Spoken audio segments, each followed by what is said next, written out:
Going live. No, we're on together. We are on together. No, we're going live. We're already out of the gate right now. I thought it was one of these things where you kind of like warm up the audience and I join later. You have a good opening act. I mean, I was going to say, look, if I end up as an opening act for the Peter Johnson, then I've made it. I've arrived. I don't know if anybody wants me to achieve that level at this point because it's all downhill for me at that point. Yeah. Well, you use my full name, which I don't like. Oh, only my mother is allowed to call me Peter. I do, although I do get a lot of shit from some of the S&S, the Saints and Sinners guys. They call me Peter every once in a while just to mess with me. Well, I won't tell you what Phil calls you. I mean, you already know what he calls you. Yeah, let's not get into that. That's not really good Facebook talk. No, it definitely isn't. You know, that actually that comes from Phil and Matt Krim. I know. He was telling me the story about it because he said something and it took me a second and I was like, wait, what was that? And then I did because I'd never put it together.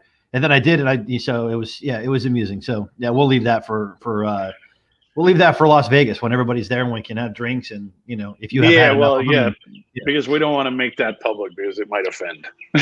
Exactly. Least of all, or most of all, you, right?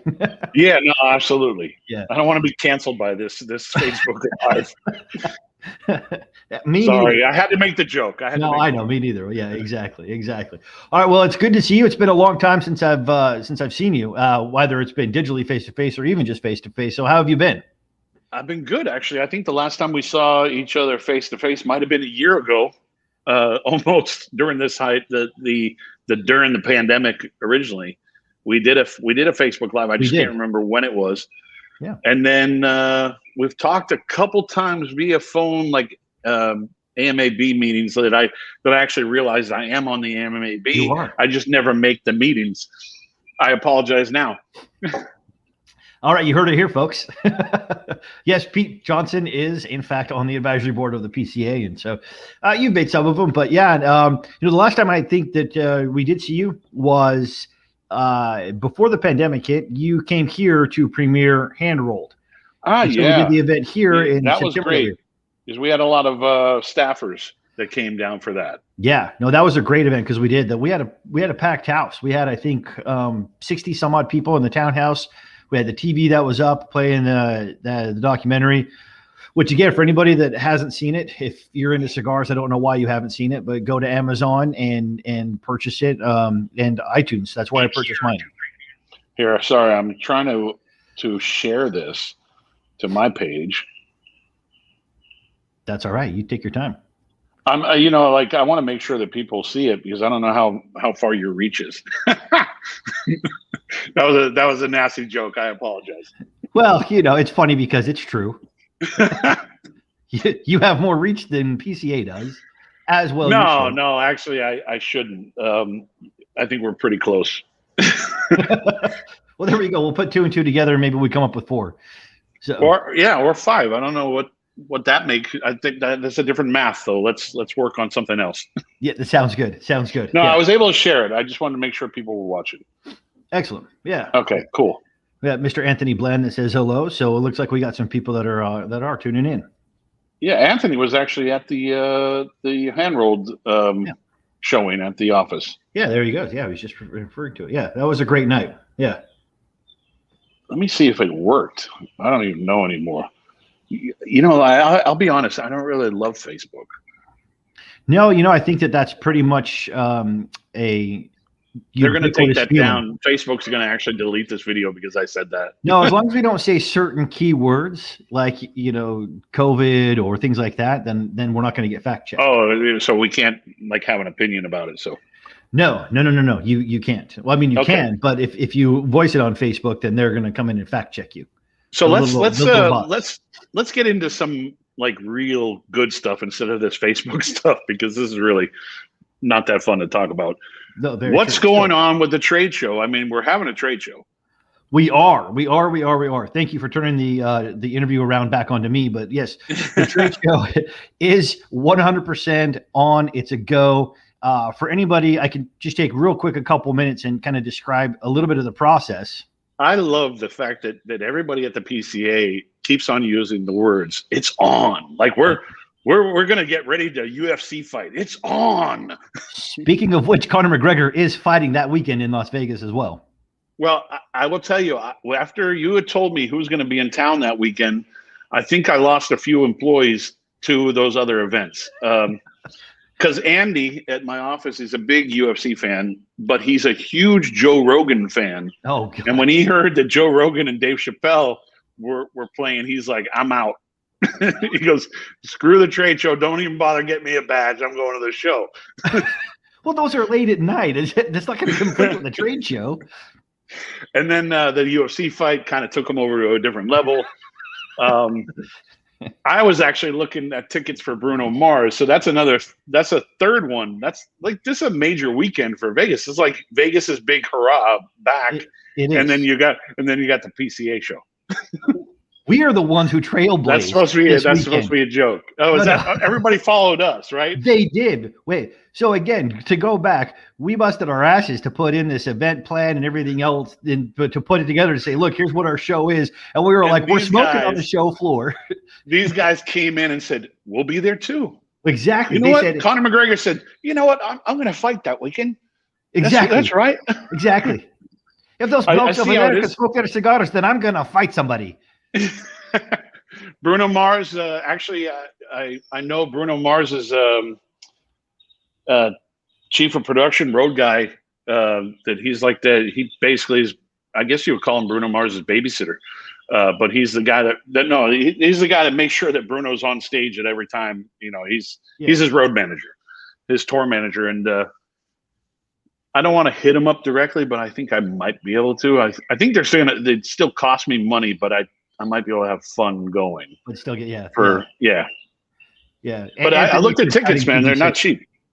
Yeah, no, they're not going to be. I mean, look, it's just it is. It is really Vegas's this weekend when the trade show is going on. This is Vegas's big, reopening celebration weekend. I mean, it's kind of on but we had to go through all the hoops with the governor's office. He created this special department to kind of review these plans for these large gathering events and everything. And so we did. We went through all of that, and we explicitly said that this is the type of show we're going to put on because we knew that we did not want to put on a trade show that was not going to have smoking on the show floor and pods or this and that and the other and limited capacity and stupid schedules and things like that.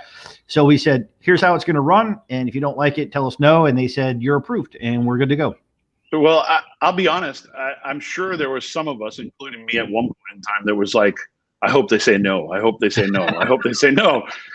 And then when they said yes, you're like, oh shit, we actually have to go to Vegas. So, so now is the plan really to try to figure out how much of a booth we're going to be setting up because, it's going to be interesting for me. I think for everybody to see, you've already told me that there's a lot of people registered. Yeah. And there's twofold, there's the guys that are still a little scared to travel, but then there's the rest of the country that's like, I want to go somewhere. And I think this might be a good outing for a lot of people. Yeah. Especially the industry people. And, regardless of how much booth we're going to be setting up, we still have 15 spaces that we're going to make something out of. Yeah. And we will be there with bells on. So we're excited. And I can say this and not just because, Tatuaje was the first cigar that I ever really fell in love with, but don't say that. Don't say that. Don't say that. Everybody knows. Everybody knows the story. Everybody knows the story. Sponsorship. You're going to lose sponsorship. But I will say this: that I could say unequivocally that you and Tatuaje have, from the first moment I met you at TAA till now, has always been a staunch, stalwart supporter of PCA. Not because of PCA as an organization, but because the industry. And for anybody that doesn't know, probably under a rock at this point, but you are, I don't want to be hyperbolic or kind of cheesy here, but like a veritable warrior for the industry, and it's so much that's kind of behind the scenes. I don't think a lot of people truly realize it. But at any rate, this is just my public thank you for that, because no, you're welcome. Your support's been monumental for me over these past 3 years. It's just kind of been one thing after another, Well, I mean, I love the industry. And this industry has given me so much that you gotta take the time to give a little bit back. no matter how big or small you are. And I'll say this, man, I did the contribution to the PCA a while back. And then when Eddie Terrazona, who was a relatively small cigar company, stepped up and gave the same contribution, I applaud Eddie Terrazona for doing that. I'll say this publicly multiple times already. I've actually talked about this. And I want to thank Eddie for stepping up also. I actually wish more companies would have jumped on the train. I drive a very small train, so maybe they couldn't fit. But, I was happy to see a guy like Eddie step up. So thank you, Eddie, for doing that. Yeah, Eddie's great. Terrazona Cigars, look him up. He's an up and coming brand, and he did a great job. I spent some time on the phone with him, and he just exudes passion for the industry. So yeah. I'm going to take this as potentially sarcasm, but Jason Fitzgerald saying never heard of Tatuaje until now. Any good? No, yeah. Ask Jason about his wedding cigars. He won't. Then he'll shut up for a little bit, or he'll make another joke. That's what Jason does. He's our resident troll. We love him for that, but we hate him for it also. Yeah, I guess my response would be, I don't know about Tatuaje, but I do love my Cabag ones. There you go. Which is, in fact, the cigar that I did smoke when my son was born. I think I told you that before. Yeah, you did. What size was it though that you smoked? I'm almost positive it was a Robusto. Oh, so the Robusto Extra, that's a great size. Yeah. Yeah. I'll tell you, I wish I had some in stock right now. It's been an interesting year because we're getting product in every week. Yeah. Like every week. But for some reason we're not able to like build inventory. Like it's been a weird year. And knock on, well, I don't have any wood around. I'll knock on wood. It's been a great year, but I'm not counting on this lasting forever. Yeah. So we're being very cautious, and we want to make sure that the industry's strong, and we'll move forward cautiously and slowly, and hopefully we'll all get out of this year, and we'll see the same results in 2022 and an even bigger trade show. Yeah, absolutely. Yeah, so for anybody that does have any questions, please reach out to me, go to the website, everything else. But the trade show, our trade show, now that's not to say we don't have some safety precautions that are in place. One of the main benefits and a silver lining here as far as the size of the show floor, which I know a lot of people have talked about in years past, that actually worked to our benefit when you looked at the size of our show floor versus the amount of people coming. And we overshot it. We said, look, there could be X amount of people and overshot by several thousand just to be on the safe side. They looked at that and they said, you could have double that amount. You got plenty of space for it in terms of what they were doing at that time.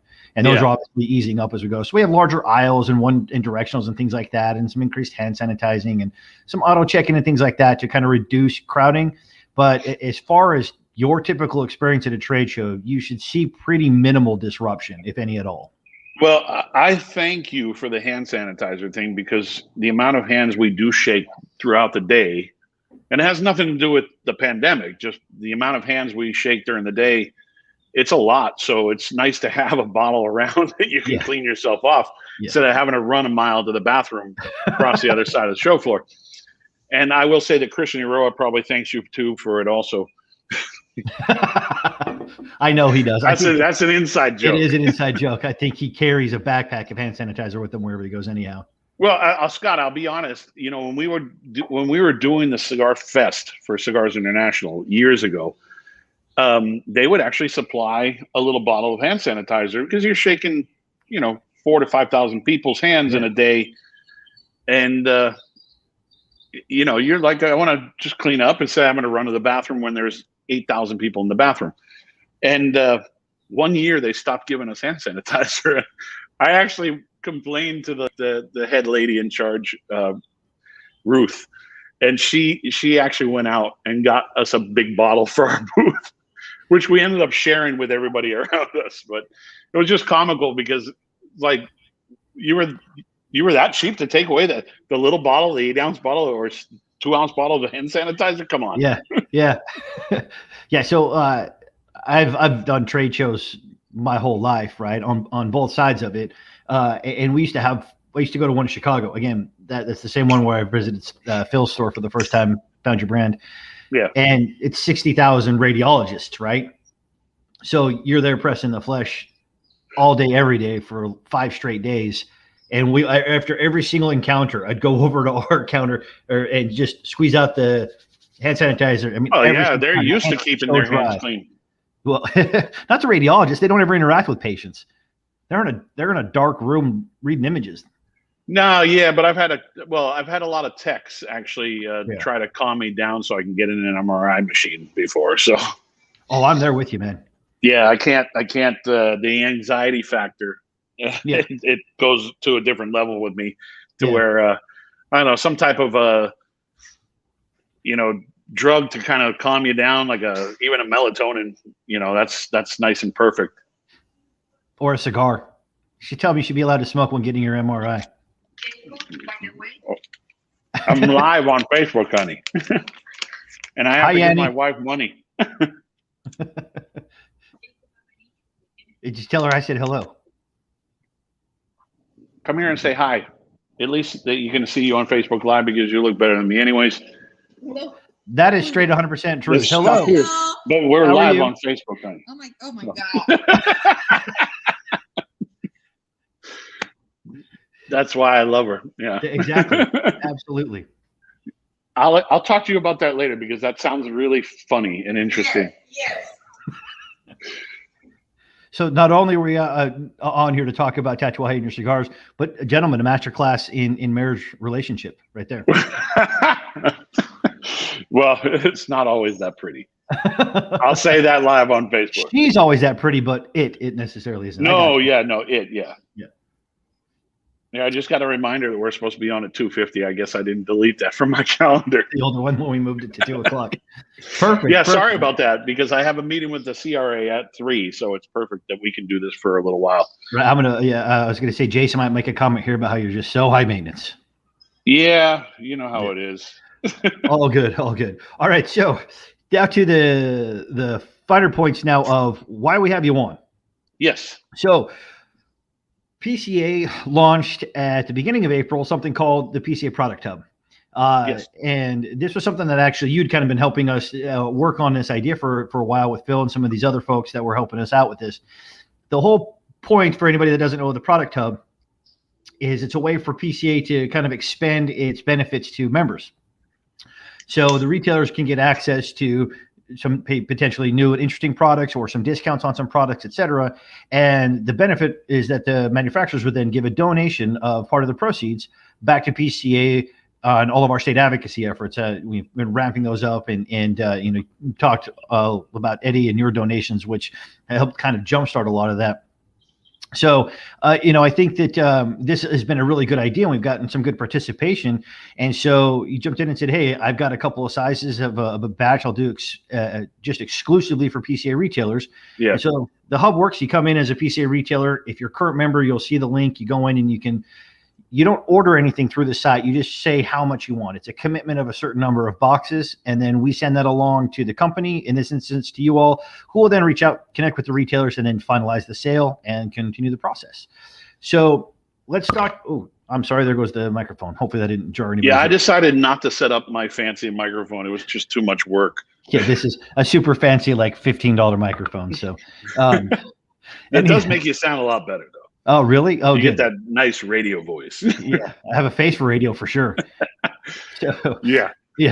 So the cigar we're going to talk about is the Tatuaje Black Label Private Reserve. And what are the two specific sizes? Now, these are very popular. I know that they sell a lot of these very, very good cigars. So what are the two sizes that you've made specifically for PCA? Well, these are sizes I did last year at the beginning of the year. One was a Toro size, and the other size is a small Perfecto 5 3/8 by 48. We call it the Britannica's Extra. It's based off of the same mold that we use for our 10-year anniversary Bel Onc. So you have the straight Toro 6 by 50 and the 5 3/8 by 48 Perfecto. These two sizes we made in a very small batch earlier last year. I think it was 500 boxes of each. We decided that we wanted to offer the PCA members the batch again, and we're doing slightly more. The issue that we might run into is that I realized that I ran out of bands in Nicaragua while they were packing them. So I'm trying to get an emergency shipment of bands from the Dominican Republic to Nicaragua, specifically to finish the packaging. But we've only made this batch twice. I wanted to make sure that the PCA had something cool and fun to go after, that they would have exclusive access to. That's why I decided, and again, we started making these cigars last year specifically for this project because we had talked about the portal or the hub a long time ago. And I figured these were the two cool sizes that are truly limited batches for us. You're talking 20,000 cigars of each and spread across multiple retailers around the country. They should be fast selling I hope they are. I hope more and more retailers are getting to the hub, seeing what the PCA can offer, the industry as a whole, and they can pick up the product off the hub, directly. And the orders will come from you guys to Tatuaje, and we'll actually process everything from there. Yeah. But we're looking at I think we're going to put the hub up, in a week or so? It's actually live now. Oh, it's already live. It's already live. And so, yeah, there was a lot going on last weekend with a lot of stuff. And so we just wanted, we waited for now to kind of announce it, but it is live. Okay. So it's live, and we're going to be shipping the product to the retailer sometime in mid-June. So we should have the product in Miami by the end of this month, which will transfer over to Los Angeles. And then from there, we'll start shipping everybody. Yeah. Outstanding. I can actually show a real quick screenshot so everybody can see what it looks like on the hub.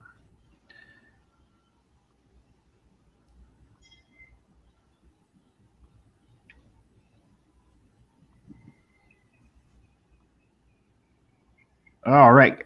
Can everybody see this masterpiece? By everybody, Pete, you're the only one I can hear, so I'm just going to have to ask you. Okay, I think you didn't update the last update I sent you, unless it's on another page with the description of the sizes and the box count on both of them. Yeah, it's actually on the previous page. The previous page that's the description before it heads into this one. But just, you know what? Just a sense, you could probably add it to this page also, because sometimes people forget what's on the first page and they don't want to have to go back and forth. Perfect. But if any retailers are watching, please jump on if you're a PCA member, and if you're not, you can actually join the PCA and get on the hub. Am I correct with that? Absolutely. Or if you haven't, I guess it's for actual updated dues paying members, right? Is that how it works? Yeah, you've got to be a current dues paying member. So if you haven't renewed your dues right now, then it wouldn't go through. If you're active within the system and you haven't paid your dues, you'd still be able to place the order, but we would circle back and make you join before we would actually send it off to Tatuaje. Yeah, and Scott, the first time we did this batch last year, we did 500 boxes of each, and they sold out of our office within 3 days. I'm sure that we continue to get emails from retailers requesting more. So hopefully they're members of the PCA, and luckily my office knows that that's the way it's happening. Perfect. I didn't tell my sales reps yet, but they have to understand that if they're going to send any orders, and they have to come from a PCA member. Perfect. And we'll coordinate with all of that too and make sure that that's good. We generally do the first few lines of defense on our end to try to reduce that burden on you guys. Well, the office knows that the list coming from you guys is the only list that we're going to follow. But I'm hoping that the response is good, and I'm hoping that we can raise some more money for the organization. Yeah, it was funny when we were originally kind of testing this. We had some industrious folks that actually went in and started ordering. So there were like a half a dozen orders just on the test to begin with. So Beautiful. I had to go in and kind of cancel those and then relaunch this. And then a couple more industrious people found it before we announced it. It was kind of going again, and have found it and already started to place some orders. So again, it's a limited amount of quantity that's available. So please go ahead and jump in and start ordering, because this is only good as long as supplies last. And then also just to note as well, one of the things that we did want to make sure is that if you are in fact a new account, that is available. Again, all of these are subject to the manufacturer's approval for the order. So if you've been delinquent or you're not paying your bills or something along those lines, you cannot expect to be able to get these products until you're made good. And so it's going to be to the manufacturer's discretion, for your account. So that's the sort of the fine print there. That's not too fine, but just to make sure so nobody has any wrong expectations heading into this. No, that's perfect. Well, again, I appreciate being part of it. I know that you've had some other good companies on there already, and I know talking to a couple of them, their response has been really good. So, and again, it's about driving people to your website. It's about driving people to the organization to understand what the organization does for the industry, and hopefully we'll get more and more people involved. Yeah, absolutely. I would like to see more companies do this also. Yeah, because I think it gets you, and if you can't just write a check, this is an easy way to give the PCA a little bit of money back by letting them help you. So if you're listening, join in. Yeah, absolutely. We have a link on the website. If you go to it, premiumcigars.org/product hub, and there's descriptions right there about the whole process. And then if you're a manufacturer interested, you can just click the link and put your product in. There's a committee of retailers that review them and then approve them for each month. We don't want this to be overwhelming. It's just a couple of products, generally speaking, every month. We'll have a couple more next month, and we're going to press pause, obviously, throughout the trade show time period, and then we'll resume this back up afterwards. But just, and I'll have, if there are any products left over, I'll make sure I have them at the trade show too. Awesome. Exclusively for the guys. We do have something else planned specifically for the trade show that you've asked for companies to submit what we're doing, probably to create a little hype about getting people there because certain special items. But when I tell you that we're going to have something super special at the show that's going to only be available for people who attend, I mean it. It's going to be a fun one. So yeah, he wouldn't even tell me, and he wouldn't even promise me to save me just one cigar. So open up a retail account just so I can order some. Yeah, there weren't a lot of these made, so I don't want to. I'd rather move them and get some money back for the PCA than give them out for you to smoke. So, sorry, I'll buy them. Look, I told you this was my birthday present to myself. I went and bought this. This is a box for a retailer here that I went and bought for myself. 2 of them actually. So. That's I'm more than I do. I actually go and I go out to different retailers all the time and find stuff and purchase stuff from them all the time. So it's all just kind of the circle of life as far as the cash flow in the industry is concerned, Yeah, it is, because usually when I'm at a cigar store, I forget to bring cigars and I have to go buy my own cigars from the retailer. Well, the retailer's they're not just giving you cigars. No, I would never do that. I prefer not. If they give me a discount, that's great. But I prefer to support them as much as possible. Yeah. I'm the same way. Some offer discounts, and that's very nice of them. But I don't ever ask. I just say, hey, I just want these products, and if they do, they do. If they don't, like I said, I like the experience of shopping in a cigar store. That's where I've always gone to purchase my. I'm actually smoking the Toro now. Oh, look at that! So you can get a better idea. That's the Toro. These are the bands that I ran out of. They're very simple bands, but I realized I've been using them a lot lately on special editions, like the Corona Gorda. It falls in line with the Corona Gorda. Those 2 other sizes are kind of part of my private reserve in that lineup. Okay. And there is a chance that eventually, maybe next year, I'll do a different size in the line that I've done before, but haven't released in a while. So. This is a good project, though. It's actually a great line to focus on with the PCA anyways, because I've never really added a lot to it in the last few years. And to add these 2 sizes to the mix, I didn't want to put them in the permanent rotation. I wanted to make them special, and that's why they're made in small batches. And again, this batch was specifically made for PCA attendees originally. And then when the trade show got canceled, we decided, okay, let's move it to the hub and see what we can do. Yeah. So if retailers are watching and listening, I want you to go on because it's not doing just money for my company, but it's also making money for the organization. So yeah, please jump in.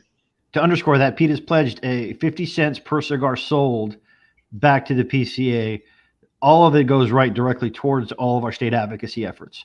And so that's kind of, again, the brainchild of Pete and a handful of others that really kind of worked on getting this portal going and moving. I was going to recommend that if you did need to have bandmates, I heard Cigar Don Williams does a fantastic homemade band that he can do for you. He is a master band maker, actually. He's a master of everything. I actually appreciate Don Williams. Even though he bugs the hell out of me, I appreciate him. I appreciate his love for the industry. Some of his masterworks, though, I think might be lied about a little bit. Maybe there's a little stretch of the truth, or maybe a lot of stretch of the a little embellishment. a lot of embellishment. Yeah. By the way, Josh Everett, if you're a retailer, Josh Everett is up for a board seat for the PCA. So if you're looking for a great board member, Josh Everett or Master Cigar with Don Williams, he'd be a great fit for the PCA. Yeah, thanks again for that too. And once again, elections are open only to current PCA retail members. So again, another benefit of renewing your dues, be able to go ahead. We have an open ballot this year. I don't know if it's ever been done before, or if it hasn't. It has been done in quite some time. So is that online now for members? It is. Obviously, associate members can't vote, right? Well, I mean, you technically could, but your vote's not going to count. So all you're doing is making more work for me to go through and get it set up. But nevertheless, yeah, right next to the product hub is a link for the 2021 elections. You can view the candidates from there. Each one has write-ups about their campaign pitch with their picture, where they're from, and how many stores. And there's a slate of 8 candidates for 3 open board of directors seats that you can go in and vote on too. So that's yeah. So now that I don't even know. Do you have a screenshot of who the candidates are? Can you pull that up? Because I would love to see who the candidates are. Yeah, sure. Let me go. I won't vote, but I think it's good for if any retailers are up on board. I'm sure they're all great candidates, but if any retailers might have a favorite in there, they should get on the site and vote for them. Yeah, absolutely. I don't know why it's not pulling up. Hold on one second.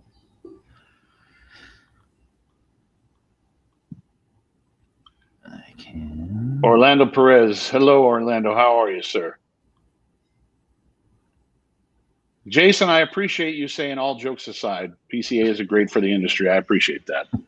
Because I know that you actually love the industry too. And I want to make sure that people understand that just because you're a troll doesn't mean you're not a nice guy. He's a nice cuddly troll. He's actually one of the nicest people out there that I know. He just tries to act like he's not that nice.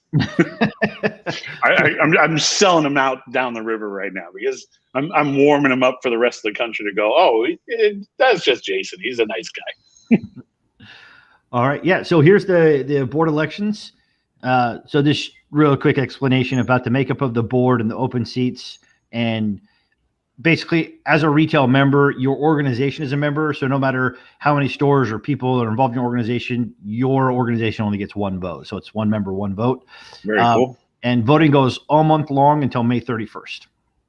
Very cool. So, yeah, this is just instructions on how to actually log in and see it. And then down here is the slate of candidates. Oh, they had pictures and everything. Yeah. I made them send pictures. And so it's in alphabetical order by last name. So very cool. I'm glad to see that. Wow, look at Jay Davis. Yeah, wow, look at that. Nice. There's a lot of people stepping up. Yeah. There's Don Williams. There's Cigar Don, yeah. Mr. Scott Faison of Cigar Row. Oh, yeah. Bart from Churchill and Phoenix. Bart's always been a big supporter of the industry. Great retail stores in Arizona. Well, John Higgins from Tupelo, Mississippi. Love John. Very cool. Yeah. Mr. Todd Johnson. Wow. Yeah. It's actually really nice to see some new faces. I mean, there's a couple old faces in there, but it's nice to see people stepping up. Yeah, and then Mary Sarsmack from Talking Friendly. Yeah. Very cool. We've worked a lot with Mary. Thanks for doing that, by the way. Yeah, of course. I don't know why I just clicked on my Zoom link. That doesn't make any sense. Because we're not on Zoom. Don't you hate that? Right. There's too many applications open. I'm going back and forth. So, all right. Well, I don't want to take up too much more of your time. Well, we're already past how much time I would promised I would take of yours. I know you're busy and you got No, more I'm things to good. jump I'm onto. good. So. I'm honestly, I have something else to jump onto at 3:00, but I'm still smoking, and I like the conversation. So if there's anything else that you want to ask me, this is a good time. And don't ask me what I'm bringing to the trade show that's super secret. That's exactly what I was going to ask you. That's exactly what I was going to ask you. Well, I mean, listen, I have some cigars that I've been trying to figure out how to put them out on the market, and the reason being is because I made them. They're sitting, they're aging, and there's very little of them. And I was like, how am I going to divvy this up? And the fact is, I know that some of the best retailers will be at the trade show. I will tell you, though, when I do announce what it's going to be, since there is so little, that I'm sure I'm going to have a line out the booth space on the first day of the show, because they'll be gone within probably 5 minutes.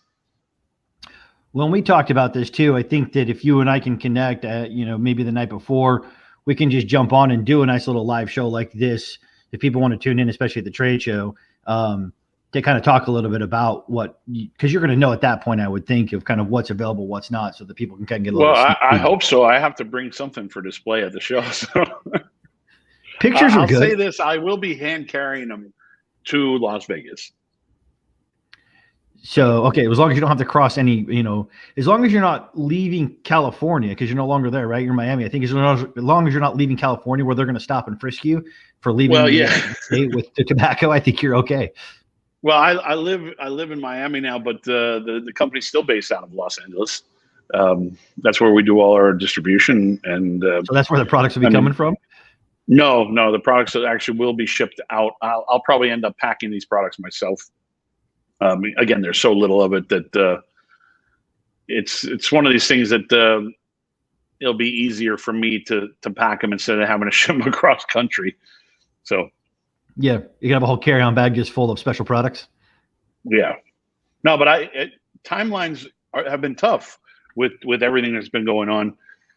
So there is a chance that I might have multiple things to show at the trade show, but some of them are due to be out. August, September, October, obviously, and then next year. I have more stuff coming.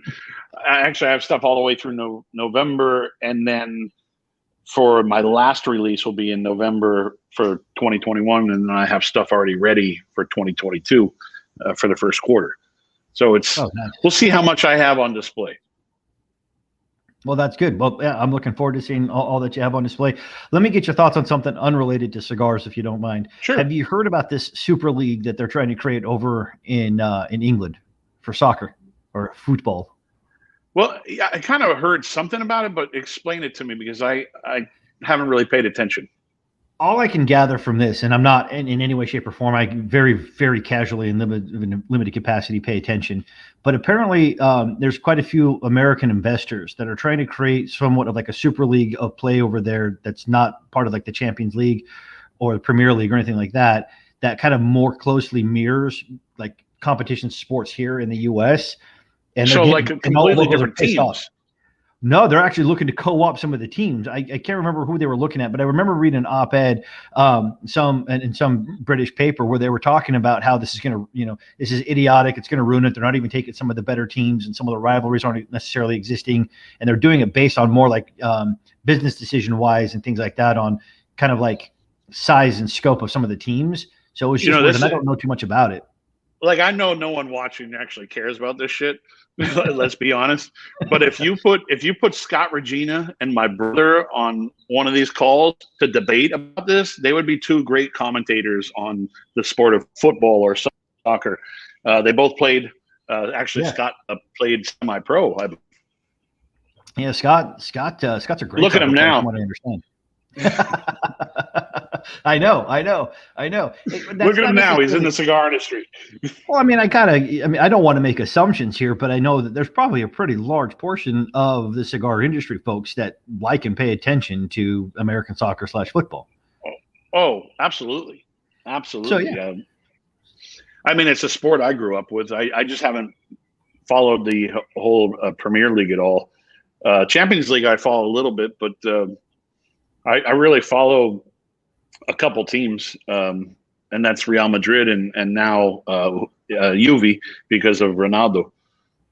But and that's really because of Jaime Garcia. Oh, really? He's a huge, like when he's not at the factory, he's actually watching football. Football and cigars. Sounds like a good life. Yeah. Not bad. Not yeah, bad. No, exactly. I don't know too much about it. I was in France in '98 when they won the World Cup, and so I saw firsthand how just absolute mayhem for the sport ensues. And it really doesn't reach that level in any way, shape, or form for any sport here. For as crazy as some fans are here, whether it's the prisons in the old, not the prisons, but the jail cells in the old, the Philadelphia Eagles, their stadium, they used to have jails there because people would get in fights, right? I still don't think our sports, don't they still? I think they still do. They probably ought to. I mean, they're the people that threw snowballs at Santa Claus for crying out loud. So, I still remember a hockey game between the Flyers and the Caps where the Caps were up like 6-0. And they had some giveaway that night, and the fans started throwing the stuff that they were given by coming out onto the ice, and they were like, "What the hell is going on right now?" Yeah, that's pretty normal. Yeah. See, and Luciano talks about how he knows both Ronaldos. You need to bring both Ronaldos to the trade show this year. Instead of a basketball court, we can set up a mini pitch, and we can go ahead and do that. I'll play goalie. Yeah, I would like to see you stop one of those guys. Free kick. That would not be fun.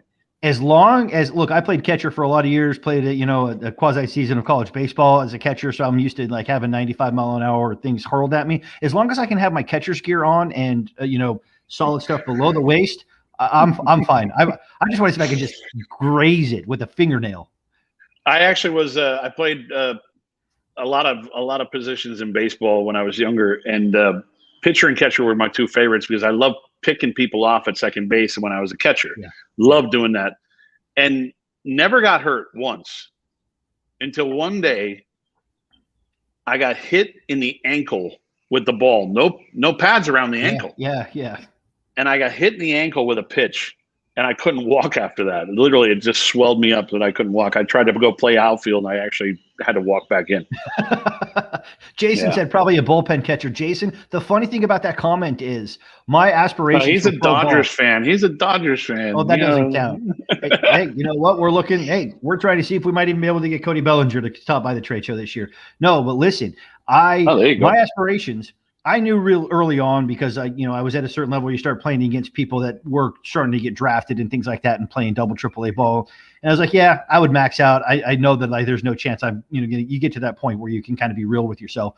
But I was like, if I could just do one season as a bullpen catcher at the major leagues, that would be enough to last me the rest of my life. I don't need the glory of going out and hitting a home run. Just give me a league. Just give me in the league for a season to go catch bullpen and maybe go into 1 or 2 games when the catcher needs relief. Right.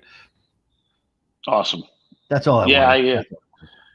My lawyer was actually a pretty good college baseball player. He was a catcher also, and he said that if he could hit a curveball, he probably would have went pro. But he's a lawyer. I want to call him Joe Boo, but what the hell was the character's name off of Major League Baseball? The Cuban who defected because he couldn't practice voodoo. Pedro Serrano. He's Pedro Serrano. He couldn't hit a curveball. Yeah. He's a good lawyer, though. One of these brainiac kids that didn't actually – he went to law school and actually didn't go to the classes, just studied the night before each test. Yeah. Speaking of baseball injuries, I don't know if this will translate, but I don't know if you can see my pinky flop around. Oh, yeah. Yeah, I broke my hand catching, and so it has – yeah. It looks way better in real life. So it was right before we were entering the state tournament. So if I had gotten a cast on it, it was going to be 6 weeks, and I wouldn't have been able to play. So I just taped it up and iced it before games so that I could keep playing. So very cool. Yeah, feels that way. So all right, well, I know you got about 10 minutes before you hit your next meeting. So again, thanks again, Pete, for all the support and for doing this. PCA Retailers, great cigar, great selling cigar. Available these 2 sizes exclusively for PCA members to get through the portal. It's live now. Just go log in and you'll see that link. If you can't find it, just please email me, scott@premiumcigars.org. There's also, you can find it online, premiumcigars.org/product-hub. And it has all the information there with all the links to get everything that you need. And remember, shipping mid-June. Mid-June. Yes. Yep. That'll be a good time to compile all the orders and make sure that it will be a first come, first serve thing. So I think the max purchase on that was 50 boxes, right? Correct. Oh, and also, again, the requirement is that if you are going to order, you are committing to ordering 1 box of each sizes. So you can't just do 10 of one size and 3 of another. You're going to do the same order is going to be for both boxes. I appreciate that. It helps with inventory. There you go. Yes. Makes it clean and easy. So again, Scott, thank you. Thanks for your time. I appreciate you doing this. I appreciate all the work that you do for the PCA. I will say this out loud. I think you're one of our better executive directors that we've had. And I hope other people recognize that. Thank you. You've been busting your ass even in the hardest times that we've had. And doing these Facebook Lives, you would never, well, actually, we didn't have really Facebook Live back then, but I would think that we probably wouldn't see a lot of our other executive directors do it. So thank you for your work. No, thank you, Pete. That absolutely means the world to me. Again, thank you so much for all the support. And please, retailers, go get that. Thank you, everybody, for tuning in. Pete, enjoy the hell out of the rest of your day, and my best to your family. And look forward to seeing you in a few months. Absolutely, man. Thank you again. Take care. All. Take care. Have a great day. We'll see you.